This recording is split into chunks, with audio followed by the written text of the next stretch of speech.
All right, Rachel Zegler. This is worthwhile talking about. I know, you guys. I know it's boring. However, it is worthwhile covering. It would seem that Rachel Zegler is actually being thrown under the bus here by Disney. Mm-hmm. So it's important to kind of view this from that lens. I'm not saying she's innocent.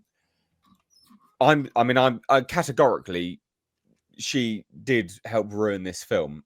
But it is important to note is that Disney had written a film which would nurture and allow her to I guess stand up a bit on a pedestal with this type of attitude as well.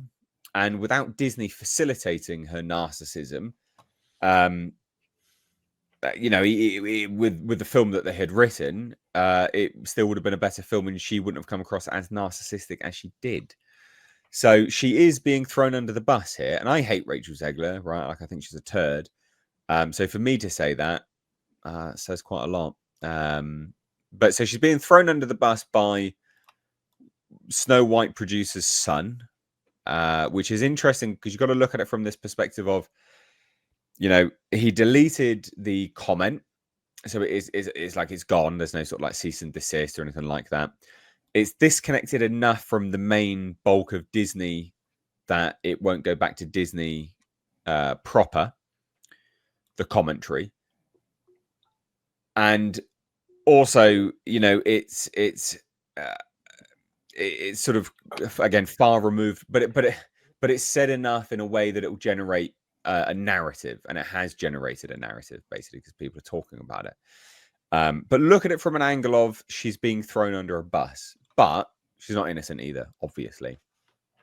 So, and remember, this is coordinated, I think, as well, because we had the Variety piece yesterday. I think it was yesterday or the day before. And now we've had this as well. So what happened was the son of Snow White producer, who flew halfway around the bloody country to go and speak to the Zeg, has come out and replied to someone. So John Platt, son of producer Mark Platt, took to Instagram to defend his father in the wake of that Varieties report, which claimed that his father, at Disney's behest, flew to New York City in August to ask Zegler to remove a Free Palestine comment that she made on social media while she was thanking her fans for watching the Snow White trailer. Now, so a commenter chimed in to call Platt's father creepy as hell for his efforts to control Zegler's posts and force her to compromise her principles. So Jonah responded with this: "You really want to do this? Yeah, my dad, the producer of an enormous piece of Disney IP with hundreds of millions of dollars on the line, had to leave his family to fly across the country to reprimand his 20-year-old employee for dragging her personal politics into the middle of promoting the movie for which she signed a multi-million-dollar contract to get paid and do publicity for. This is called adult responsibility and accountability, and her actions clearly hurt the film's box office. Free speech does not mean you're allowed to say whatever you want in your private employment without repercussions. Tens of thousands of people worked on that film, and she hijacked the conversation for her own immature desires at the risk of all the colleagues and crew and blue-collar workers who depend on that movie to be successful. Narcissism is not something to be coddled or encouraged." And then that post was subsequently deleted, right? Now, I don't disagree that, so it's not creepy as hell. The commenter is wrong that commented saying, "Oh, it's creepy as hell that his father went, the producer went and tried to get her to delete the thing and control her speech." It's not controlling her speech. At the end of the day, that was a business post, right? And you shouldn't tie personal politics to a business post. You don't have free speech when it's tied to your place of employment. When it's directly tied to your place of employment, you don't have free speech. Every other post, she could say whatever she wants, and I agree with that there, right? But when you're tying it directly to your business, your place of business, your work, no, you don't have free speech because, well, you do, but the employers can reprimand you. I think that's perfectly reasonable. It would be the same as like a McDonald's employee, like a franchise owner being like, "Oh, guys, get this 2-for-1 Big Mac. Also, like, I don't know, gas all the Jews," or something like that underneath it, right? Obviously, those two things are completely unrelated. One is business. That was quite a harsh thing to say. I shouldn't have said that, but you get my point. One is, I'm trying to say the inverse of this. One is business related and the other is completely unrelated and personal. If you tie them together, yeah, that's really, really bad. Outside of that, if it's a personal thing, yeah, you can say whatever you want. Obviously, probably shouldn't say that anyway, but you get my drift, right? Like, you don't have free speech when you're directly tying promotional elements to your personal politics. That doesn't make any sense at all. So Disney was right to fly across the country to reprimand the child. That's perfectly reasonable. There's actually things in their contract, clauses in their contract to allow movie studios to reprimand these people. Disney just didn't actually have a spine. They didn't have a spine at all. And they should have done, but they didn't. And so, yes, I mean, really, this is just a case of, I do think she's being thrown under the bus. But remember, Disney are culpable for all of it. All of it. Every single part they're culpable for. They hired her. They wrote a movie specifically where the lead star rises up and saves the day. If that's not going to nourish and nurture narcissism, I don't know what does, especially from some 20-year-old, right? Who has that kind of God complex. So they're to blame as well. And I think she's being thrown under the bus to remove that sort of, element of blame from Disney directly. But what do you guys think? The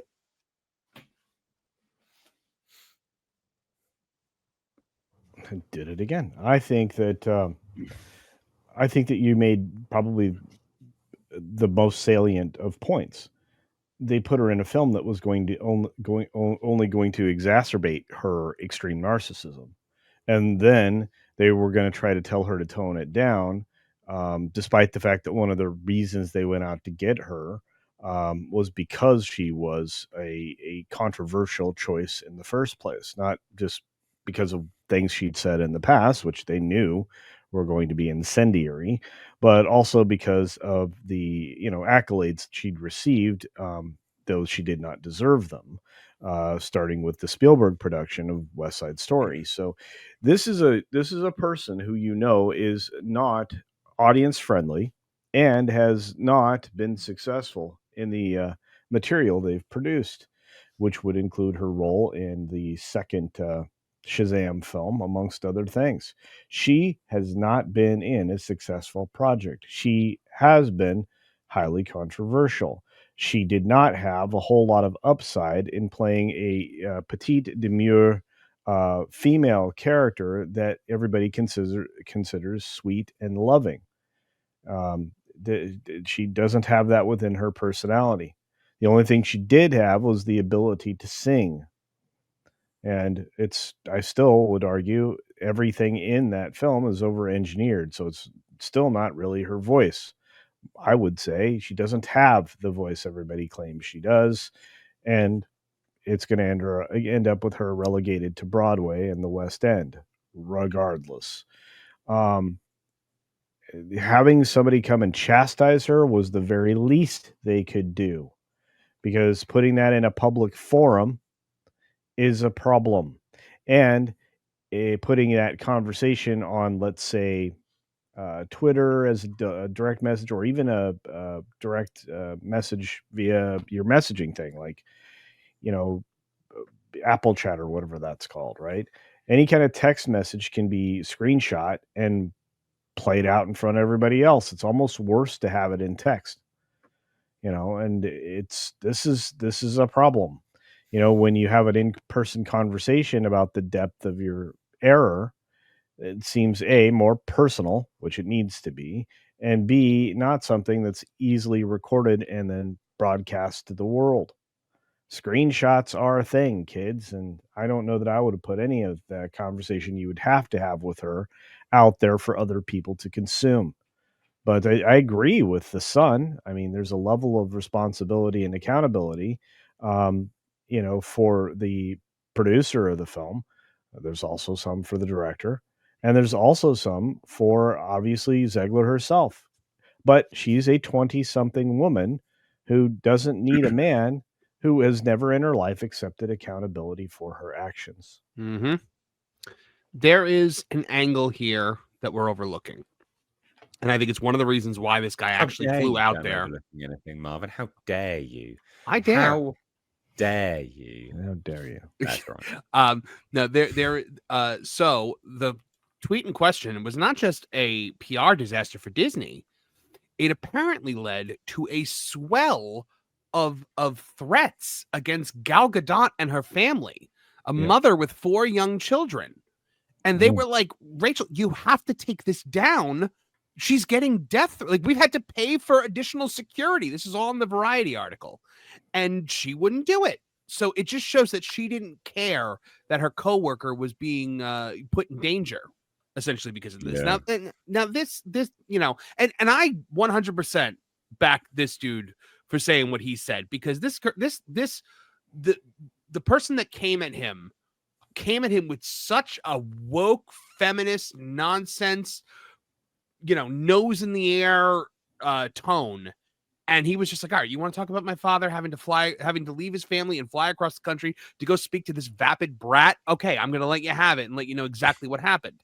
And the reason why this, I think, is so important is it confirms that a piece of the Variety story is 100% true. Now, we can already infer that the Variety story is true, because as much as Variety wants to be like, Disney did not return our request for comment on this matter, we know where it came from.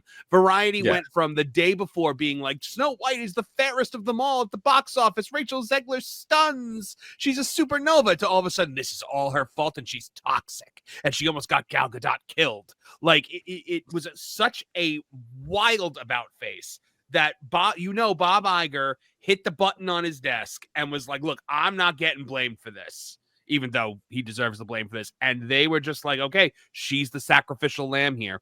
It's literally that scene from South Park where they literally take Eric Cartman and throw him under a bus.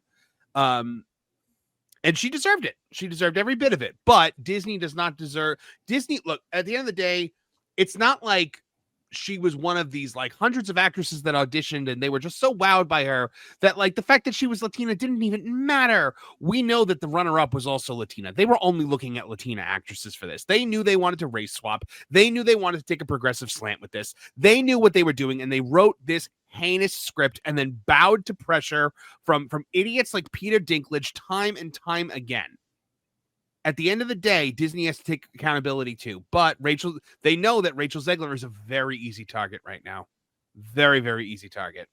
And, you know, they're like, oh, whatever. We're never going to use her again. She's never going to work again. So might as well torch her to save our own skins. Because now the Hollywood narrative is, oh, poor Disney.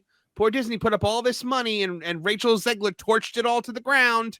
And I love what you said, Nate, about the fact that, you know, her post, she's allowed to say what she thinks about the Middle East, but the fact that she used it, and this is why I get so insanely angry when people try to take what Gal Gadot said at the ADL and compare it to that post. They're like, well, why is she allowed to say it? But it's not the same thing. It's not an apples to apples situation here. She's directly tying her political beliefs to this movie, and Gal Gadot was speaking at the Anti-Defamation League, not about this movie. She never mentioned the word Snow White. Never mentioned any movie or project she was working on. It was all about completely different. Yeah, completely. It's completely different. Oh dear, oh dear. But yeah, she's definitely been thrown under the bus. Disney trying to save themselves here, rather than the focus should be, like the whole thing's, dog shit from start to finish, and they're definitely to blame as well, because they are 100%. Doesn't remove her blame either. She is to blame, but this is just a case of like a perfect storm. I reckon perfect storm.